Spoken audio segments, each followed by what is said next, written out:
When the UTSA Roadrunners meet the Troy Trojans for the first time in school history, the Duluth Treating Cure Bowl this Friday afternoon in Orlando. They will be 1.5-point underdogs as they hope to secure their first bowl win in school history. Both come into this matchup as conference champions with 11-2 records, both on 10-game win streaks. So to say this will be an even matchup would be an understatement. With more, on this matchup, let's take it live to Orlando. That's where we find our Larry Ramirez. Hey, Larry.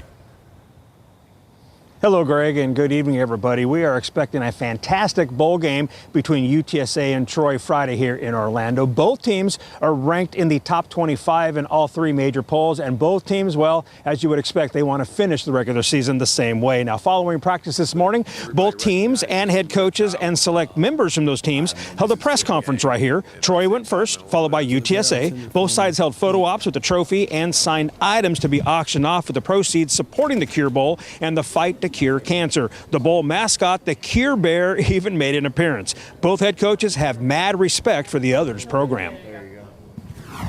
Our players are very excited.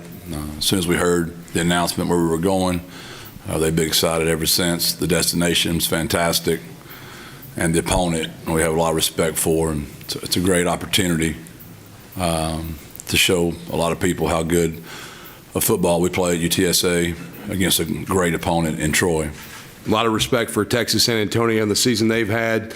I think two of the premier group of five college football programs right now without question. You look, our seasons have been very similar, and I think it's a tremendous matchup with two really well-coached teams, two very talented teams, and it should be a really good football game. And excited to be here and excited for our players to have the opportunity to experience this week.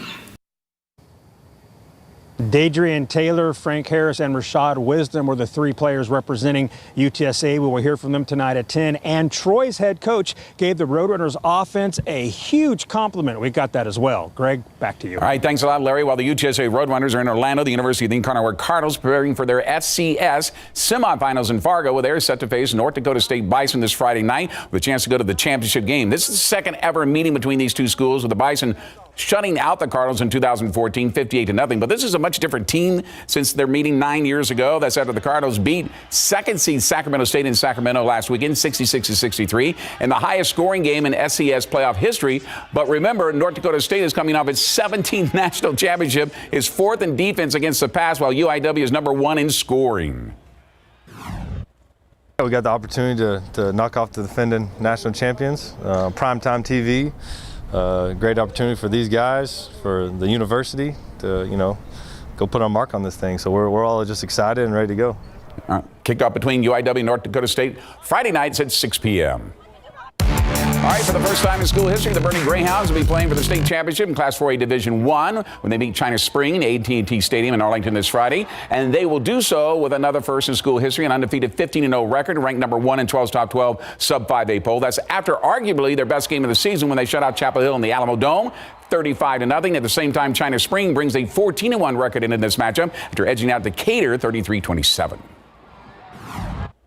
We played very well together, and that's our thing. We play together. And we've been just doing this ever since the summer, and we've been really working on just being more physical than our opponent. When we got to this game and we won, it really hit me. I was just so proud, and I can't wait to go play in Arlington, and we're playing a good team, so we're going to have to bring the fight to them. All right, kickoff is at 3 o'clock in Jerry World. We'll all be there for all these games coming up. What a busy Friday. Yeah, it's going to be a very busy Friday, yes. Yeah, thanks, Greg. Sure. We'll be right back. President Joe Biden signing a historic marriage equality bill today that protects the rights of same-sex and interracial couples under federal law. The measure passed with bipartisan support, but as ABC's Liz Kreutz reports, some Republicans who voted for it now facing blowback. Alongside survivors of the Club Q and Pulse nightclub shootings, today a historic moment at the White House. President Biden signing the Respect for Marriage Act, which protects the rights of same-sex and interracial couples under federal law. Marriage is a simple proposition. Who do you love? And will you be loyal to that person you love? It's not more complicated than that. The new law requires states to honor all marriages, regardless of sex, race, ethnicity, or national origin. It also has protections for religious institutions and does not require states to issue same-sex marriage licenses. The law, a reaction to the Supreme Court's overturning of Roe v. Wade, and Justice Clarence Thomas calling for marriage-related precedents to also be reconsidered. Tammy Baldwin, the country's first openly gay senator, said the bill will ease fears about that happening. We can put to rest the worries of millions of loving couples. The bill passed the House and Senate with bipartisan support, although a majority of Republicans did vote against it, some calling it unnecessary. I hope and pray that my colleagues will find the courage to join me in opposing this misguided and this dangerous bill. Among those at the White House today, the executive director of Equality California, Tony Huang, recently married his husband Ian. The fact that we were able to legally get married in the state of California and now to be able to go to the White House for this historic bill signing is something that's really personal to the two of us. And the law comes a decade after President Biden came out in support of same-sex marriage, even ahead of then President Obama. He told the thousands gathered on the South Lawn today that this legislation is a sign of just how far the country has come. Liz Kreutz, ABC News, Los Angeles. News around America now. A trio of lawmakers have set their sights on TikTok. Florida Senator Marco Rubio introduced a bill in the Senate this week that would ban TikTok from operating in the U.S. Two congressmen have also introduced companion legislation before the House. The lawmakers are concerned about the short-form video app's parent company, ByteDance, and its affiliation with China. Some doubt the company's ability to safeguard Americans' data from the Chinese government. TikTok has not commented on that proposed legislation. The triple threat of viruses not doing much to move the needle when it comes to vaccinations. Officials say vaccination rates are down. Among the potential threats, the flu, which officials say arrived earlier than usual this season. The U.S. Department of Health and Human Services says it would like to have 70% of Americans get a flu shot by the end of the decade. However, less than 50% of the U.S. has actually received an annual flu shot over the last 10 years. Officials say vaccine fatigue is a factor and that some people have let their guard down since the end of the pandemic. Here at home, the Scobie Education Center has become a hub for space science education in South Texas. Tiffany Huertas has a look at their latest planetarium show of the year, their last one, and new additions coming for the new year. This year has been really the recovery from the pandemic. We've had full slates of classes, 5th grade through 8th grade coming in, kids flying to Mars daily. It's been a busy year at the Scobie Education Center located on the San Antonio College campus. We typically have about 20,000 people come through the whole center each year, and roughly about 5,000 or 6,000 students in the Challenger Center. Rick Varner, the center director, says their mission is to inspire the next generation of scientists and engineers.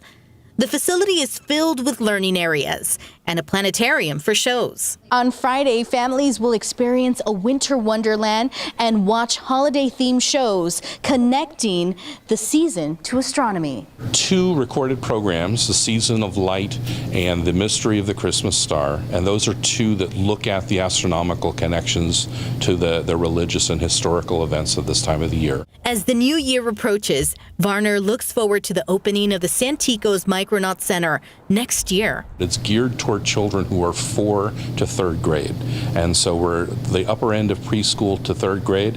They're all hands-on lab experiences. They simulate going to low Earth orbit to the International Space Station. The center aims to continue making memories and creating experiences for the community. Tiffany Huertas, KSAT12 News.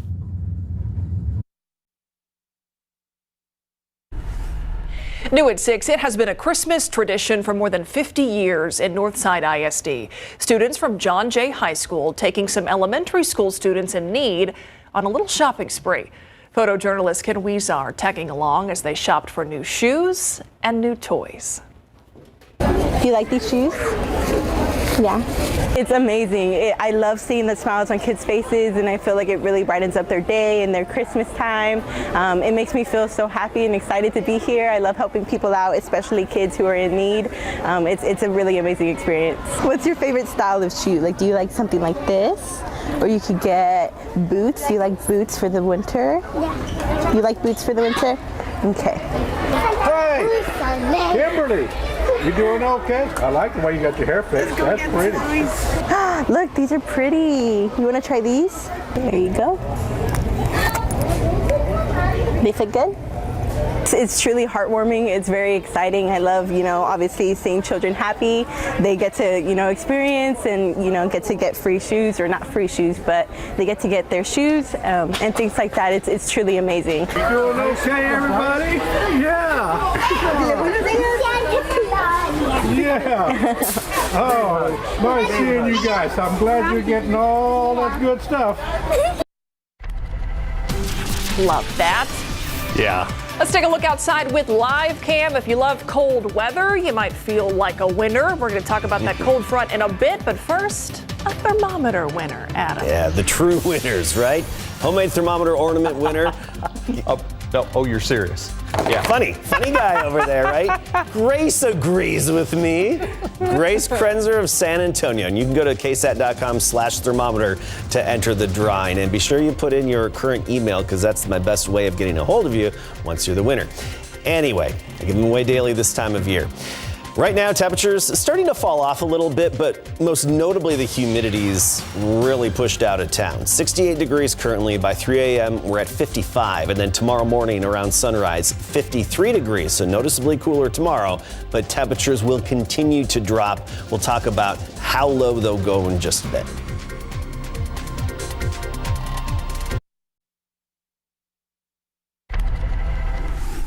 In the buzz today, there is no consensus when it comes to the word of the year. Every dictionary or website that does dictionary things has their own word. But for dictionary.com, the 2022 word of the year is woman. The website officially defines woman as an adult female person. Dictionary.com says searches for the word woman spiked numerous times this year, including in March when Judge Ketanji Brown Jackson was questioned about the definition of woman during her Supreme Court confirmation hearing. According to Dictionary.com, woman comes from an Old English term, wifman, and was first seen in English records as far back as the year 900. Next up in the buzz, Motor Trend's Truck of the Year. It's electric for the second year in a row. It is the 2023 Ford F-150 Lightning. The truck was a unanimous winner among Motor Trend's 7 judges. Good looking truck. They say the Lightning is the best riding, best handling, and best driving F-150 yet. The Motor Trend Truck of the Year award, by the way, open only to models that are all new or substantially redesigned for the given model year. The Rivian R1T won the award last year. The United States Postal Service showing off a new stamp that will debut in the new year. The Year of the Rabbit Forever stamp will commemorate the Lunar New Year. It's designed to look like the elaborately decorated masks used in the dragon or lion dances often performed in the Lunar New Year parades. It was designed by art director Antonio Alcala and original art by Camille Chu. The Year of the Rabbit stamp being issued in panes of 20. It'll be equal in value to the current first-class mail 1-ounce price. The stamp will be unveiled in San Francisco early next year. It's pretty. I like it. Yeah. All right, we got a cold front to talk about. It has arrived, but the big question is, Adam, when are these temperatures really going to get into that cold weather? Just how cold will it be? Yeah, and I think by Thursday morning, that's when you'll really notice it, when temperatures are back down in the upper 30s in and around San Antonio. So that's really when you'll notice that cooler weather. Below average temperatures are on the way, and it looks like they're here to stay for an extended period of time, likely even being reinforced as we get closer to Christmas Eve and Christmas Day. A little bit of light rain possible at times, and we're going to jump into that here in a second. I want to show you the cold front. It's most identifiable by the dew points out there right now. Out ahead of the front, of course, you have the muggy air, dew points in the 60s to near 70. That's east of I-35. But behind the front, Dewey's right now in the 40s and 30s. As for rain chances, Saturday and Monday, about 30%. So nothing spectacular, but we could also see a few little sprinkles out there later tonight and early tomorrow, but unfortunately, just negligible when it comes to any accumulation. So here's our futurecast, and notice the low clouds fill back in overnight tonight. Just a few little drips and drops out there, a few little light showers possible on the radar screen periodically through about sunrise tomorrow morning. And then by 8, 9 a.m., notice the sky clears out, and overall tomorrow's going to be a pretty sunny day.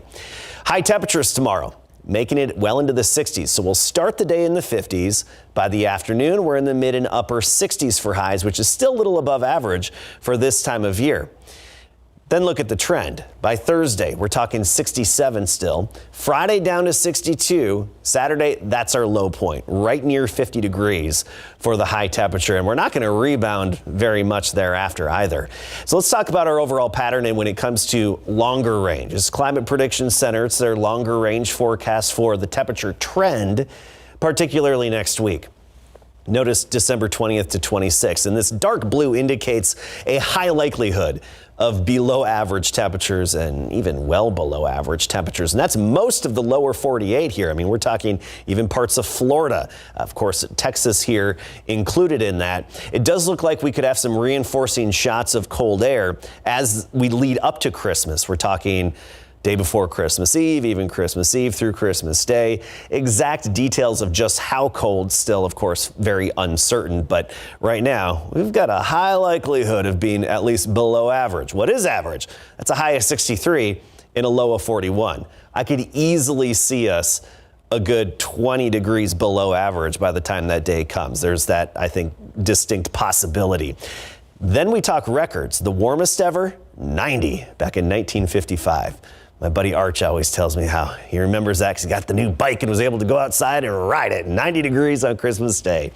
Coldest ever was 11, and that was back in 1983. And no, we've never had a white Christmas, which is defined as 1 inch of snow on the ground on Christmas Day. We've never had that. And precipitation with that colder air, not looking likely right now. It looks like we'll really be dry. All right, here's the big picture, and the severe weather threat is now shifting toward Louisiana, parts of Mississippi, and southern Arkansas as well. Big, broad scale, upper level low. This is a huge system, really a beautiful 500 millibar system, if you ask me. There's a big counterclockwise swirl. It's covering about 2/3 of the nation right now. It's going to be impacting most of us here in the lower 48 in the days ahead. But this is our overall trend, a very trophy pattern. The troughs are back. I feel like that could be an album name. The troughs are back. And we'll see these dips in the flow continue to come through and reinforce this kind of weather that the below average temperatures that we're expecting. So tomorrow, 53 in the morning at 7 a.m. By noon, 63, 67 for the high temperature, low humidity and windy. I want to point that out. Northwesterly wind at 10 to 20, gusting even higher at times, 30 to 35 mile per hour gusts. Thursday morning down to 38 degrees. Friday morning is going to be the same, so feeling the chill with the jacket weather. And then we really have to point out Saturday, Sunday, and Monday with highs just in the 50s. That's it. I think your definition of a white Christmas and my definition are different. Well, I go by the scientific. Any snow on Christmas Day, it's a white Christmas. Meteorological definition, Steve. Yeah. That's what I'm saying. It's not my definition. I didn't even know there was a definition. It's everybody's definition. I didn't know there was a definition of a white Christmas. Now we know. Yeah. You got to have standards and parameters. We'll be right back.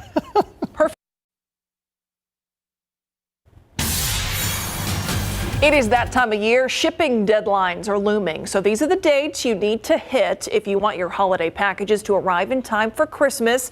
UPS, FedEx, the U.S. Postal Service, they're all offering ground next day and same day shipping to make that happen. For FedEx, the last day for ground delivery, Wednesday, December 14th. For the post office, the last day for ground delivery is Saturday, December 17th.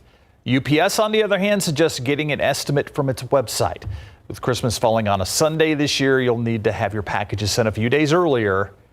Just remain calm and ship. Everyone stay calm. We'll be right back.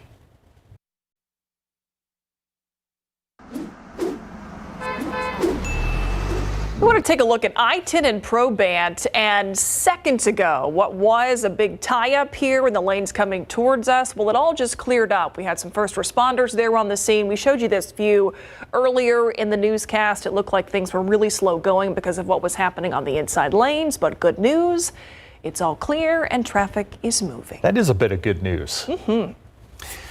Tomorrow morning we'll be back down in the 50s, so noticeably cooler than previous mornings, but still not as cool as it's going to get in the days ahead. So we'll start tomorrow in the 50s. By the afternoon, we make it into the upper 60s in and around San Antonio, mid 60s in the hill country. But check out Thursday morning, we're down to 38 degrees. Jacket weather on the way. So the most immediate change from the cold front today is a drop in the humidity. The cooler air is slow to settle in. 38 though Thursday morning, 67 in the afternoon. A lot of sunshine in the days ahead. Till we get to the weekend, even cooler, right near 50 for the high Saturday and in the 50s on Sunday. And by the way, just a few showers Saturday. Yeah, chilly weekend ahead. Thanks, Adam. And thank you for watching the news at 6. See you back here on the Night Beat at 10.